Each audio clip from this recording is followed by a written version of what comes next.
markaad wixii siiso rabitaan siiso guushi way imanaysaa laakiin hadda istiraamay gaari doontaa tartiib isaga wado waqti bay kugu qaadanaysaa laakiin waxaan aanu dhihi karaa waan soo gaabiyay waqtiga aan professional ku noqon lahaa sababta maanta kalsooni baan qabaa aan tartan kale oo weyn kaga qayb geli karo arrinta ma kala xiriirto wasaaradda isboortiga ee dhalinyarada ee Soomaaliya inay dhiirigeliyaan matalaada Soomaaliya ay ku yeelanayso faastuurkooda adiguna dad kale soo saarto tababarti ma mustaqbalka waxa ay qorshaysan ciyaartan inaan ku daro maadaama markii wadankeena Soomaaliya uu dhir badan leeyahay dhul kala duwan baa laakiin koonfurta dhir waaweyn iyo qiimo leenahay badan oo dhul cagaaran weeye marka inaan ciyaarta geeyo mustaqbalka raba oo ciyaaraha ku Soomaaliya ku daro laakiin horta waa inaan anigu noqdo nin macallim noqon kara hadda waxaan ahay laacib baan ciyaara marka waxaan rabaa inaan khibradeyda kordhiyo tartamo kala duwan iyo wadamo badan aan kaga qayb galo oo fikir caam ka helo marka aan bilow ilaa dhamaad aan helo casharada ku saabsan ciyaartan hadda aniga ciyaari kara hadda waan tartami karaa laakiin aqoontii tababaranimo mari marka waxaan rabaa inaan ku sii jiro adu bal ilaa 2 sano 3 sano dambe haddaan u soo noqono hal abuurkaaga suugaanta suugaanyahan baa tahay dhinacii jacaylka iyo inaad ku bilowday markii kuugu horeysay geeraarkii aad u curisay gacalisidaada wax ma ka curisay dhinaca wadaniga iyo arrimaha bulshada wax ma noogu soo talagashay wax ma noo haysaa maanta ma dhamaanayso adigu kaliya daalin okay su'aasha ugu horeysa marka ay khusaysa hal abuurkaaga waa maxay jacayl daawadayaasha iyo aniga okay waxaan leeyahay muhiim weeye caashiqu waa geed macaan badan waa mid aan la goyn karin waana lagama maarmaan markaan gabadha u sheeganay waxaan oranayay muhiim weeye caashiqu waa geed macaan badan waa mid aan la goyn karin waana lagama maarmaan ruux aan mudnayn iyo maraan looma sheegto macaanay wax ila qabo mawl baan ku dhacay oo mawjad baa sida tooxiis bay maquuray inaanan kala maqnaan karin ama inaanan ka maqnaan karin ama aad muhiim tahay adiga marxaantiya iyada marag la kashanaya marka hebel marxaati ka dhigtay marka gabay loogu rogay waxa leeyahay in dhaweyda miinlayda gabay waa anigan marinay muddadaanba waataan ka haray inaan mireeyaayo mawjadiisa waataan xiro waa ka maarsaday musaleelkii gooray taha meel la ii dhigay riyo laabto muhataan galoo loo macaansado ishqi maarihiisi wato mahsan bay helay danta lagama maarmo haddaan miinka ka hingaadsho mas i cuna mariid aan noqdiyo malag la ii keeno mariid iyo warmaha la isku mudo mici xanuunkeeda masalkood waxaa iiga daran muhashadaadii makas haygu noqon oo qalbiga hayga murugeyn majnuun hayga dhigin qoomamada looga maadsado ee maskiin ku cataabanaya in marad qumi gabadha inta lagu dhahaa jawaab ma helaysa way soo dhiibaysaa marka waa bis in loo diyaar garoobo guurkeedii bay noqonaysaa sooma laakiin gabdhaha yar inta afminshaarnimo intii loola tago mustaqbalkooda lagu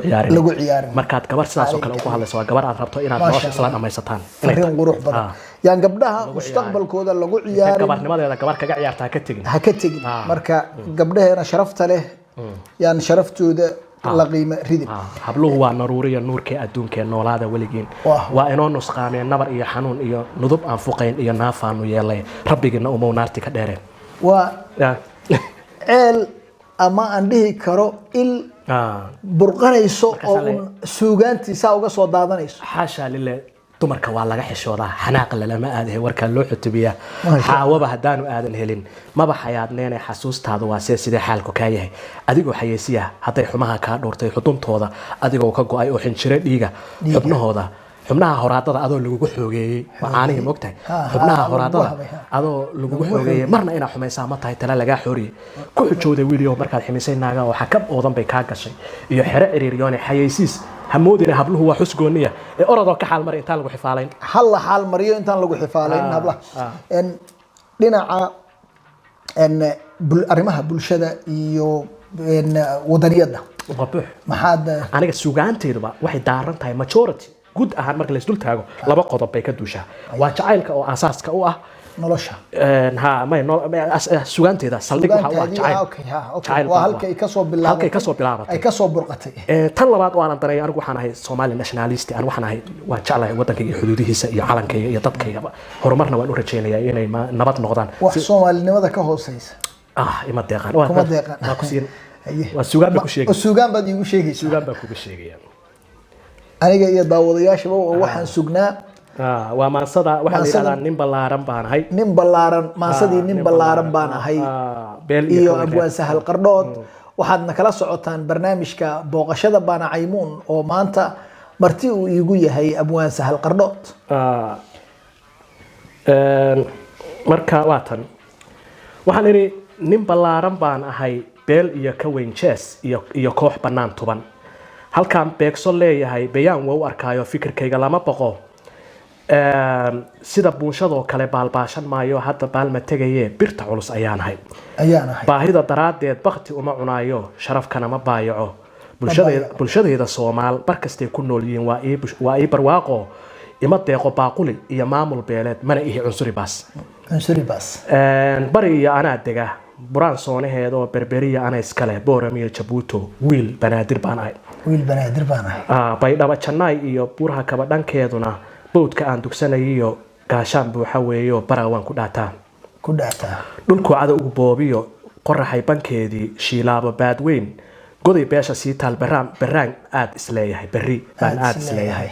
beerihii jamaamiyo beled xaawo iyo luuq jubbo webi butaacaan biyo dhaansan leeyahay gaarisana ma baalmaro burburkiyo colaaduhu ima dhalan bedelayaan bushmaqoys anoo raba tuug uma buraanburo beenna uma durbaantumo bashar dhowrsadaan ahay boolida ma quuto mana laba bogleeyo bililaqo kumaan korin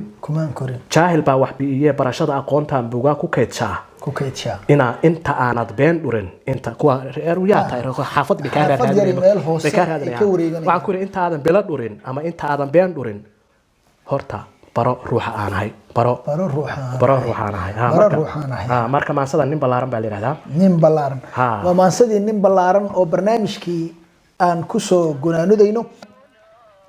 abwaan Sahal inta aanan barnaamijka soo xirin maxaad fariin ah aad waalidiinta Soomaaliyeed si gaar ah ee caruurtooda ay xiiseynayaan in ay ka mid noqdaan dhinaca jelitaanka iyo guud ahaanba sportiga iyo waxa maxaad u diri lahayd oo fariin anigu waxaan waalidka ka codsanayaa horta ilmaha hadiiba uu hobbigiisu yahay inuu wax matalo ama wax sawiro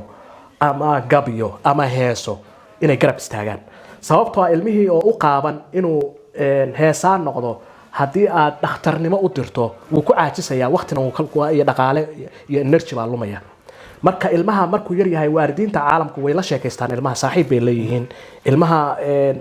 inta ay hurdaan iyo inta shaqada kala jiraan iyo iskuulka un bay kala maqan yihiin maahane ilmuhu markuu albaabka soo galo hooyadu waxay bilaabaysaa in horta bugaagtii fiiriso wuxuu soo bartay fiiriso la sheekaysato qofka isdagaaleen macallinkay wada hadleen saaxiibka uu iskuulka ku leeyahay waxaasoo dhan ilmaha ka wareysato muxuu jecel yahay muxuu rabaa kuwa jecel hataa inay ordaan maskaxda ka shaqeeyna jirka uun ku shaqeeyna ordyahan uu noqdo rabaa waa aragtay maanta magac bay leeyihiin dadka bilada dahab ay ku guuleystaan marka ilmaha horta ha lagu dhawaado oo waalidnimada ka sukow saaxiib ha lala noqdo waa tan labaad ilmaha yaana la niyad jabine waxa uu rabo haddii ay yihiin waxyaabaha aan soo sheegnay barnaamijkeenan quseeya sida jilitaanka suugaanta sportiska waxyaabahaas ay tahay ha lagu garab istaago wax kalena waa idin sheegayaa kuma khasaari doontaan ilmaha artistka gala nooc kasta uu yahay ama wax sawira ama heesa ama suugaan ama jilin gala ma khasaareen sidee laga yeelayaa waalidiin badan iyo xaqiiqdii mararka qaar dhibaatooyin dhinaca dhaqanka iyo balwad iyo waxyaalo kale ayaa lagu lifaaqaa qaybo ka mid ah fanka nooca artiga sidee baa arrimahaasi ka hor loogaga diyaarin karaa ilmaha in dhinaca kale uunan u guurin oo daraagiska iyo muxaadaraadka iyo khamriga iyo dhaqan xumo kale uunan gelin horta mushkiladu waa halkaas halka ay ka wasakhaysan horta Soomaalidu qolofkay xukuntaa mugta jaldiga bay xukumaan buuga iyagoo aan kala furin waxaan ku iri jaldiga waxay xukumayaan fanka si guud bay waxay u arkayaan inuu wada waxa yahay waxa ku jira kuwo iyagoo danahooda wata oo dhaqaatiir ah hadana wax jila ama heesa ama sports ciyaara waxa balwadu qof aan xataa waxba qaban baa balwad iska bale balwada tiyada kale waqti bay rabtaayo qof markuu mashquulsan yahay oo kariirkiisa uu raacayo oo qof ujeedkiisa ku socda yahay uma helayo wax kale oo xun fursad ku sameeyo sababta qof rabitaankiisa ku socda weeye oo meeshu jeclaa loo ogolaaday lagu garab istaagay oo waartii hareere joogan oo saaxiibadiis hareere joogan chance buu uma helayaba wuxuu ku foogan yahay inuu meeshan heer ka gaaro uu jeclaa marka anu saasaan aaminsanahay anigu inkastoo aan waqti tobaneeyo sano aan lumiyey intii dhallinyaranimadayda ahayd haddana aan riyadayda maanta waa ka rumeeyey familkayga waa laga yaabaa inay dhahayeen waa ninkii intuu dhoofay buu haddana waxa ku mashquulay waxaan macno lahayn iyo jilitaan iyo riwaayado iyo heeso iyo gabayo wax ku mashquulay maanta laakiin waa ii garaabi karaan baan taagnahay sababtoo maadiyana waa u bartay oo iskuul baan u aaday practicallyna waa tusay heerka laga gaari karo maanta dee isma aynan baraneen waxa dhaladaas iskeen bartay iyo xitaa masraxiyaadkii aad ku soo bandhigteen tiyaatarada meelo badan oo xataa wadanka ka baxsan Oslo Denmark oo Aarhus ay ka mid tahay meelahaas oo dhan waa tagnay sax iyo magaalooyin kale oo halkaas Sweden gudaheeda badan sahal aad iyo aad baad ugu mahadsan tahay in aad naga ogolaatay ku gacan gelin lahaa laakiin karoonaan ilaalinaynaa karoonihii baan ilaalinaynaa iyo aad baad u mahadsan tahay sahal adinkuna aad baad u mahadsantihiin inaad nala socoteen barnaamijyo kale iyo intaasoo ka badan iyo suugaanta abwaan Sahal Qardhood intaba kala socda